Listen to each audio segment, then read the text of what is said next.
Taliman sang aton nga balita nasyonal.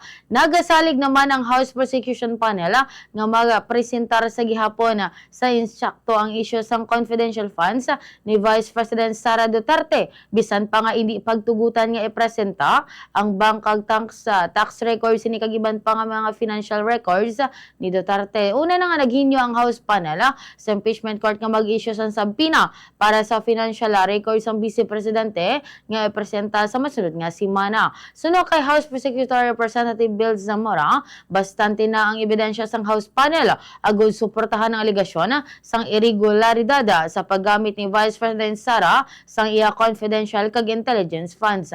Apisal nga importante ang mga dokumento nga nagautod sang bank kag financial records sang Vice Presidente, ginpayag sini nga masarangan sang panel nga ma-establishar o kon maplastar ang mga pamatuod sa tanan nga mga aligasyon bisan pa nga wala ginpagwa ang kaundan sang kontrobersyal nga Bureau of Internal Revenue o kon BIR baksa. Ginalauman man nga magasugod buwas nga adlaw ang deliberasyon sang isyu angot man sa confidential kag intelligence funds ni Vice President Sara Duterte.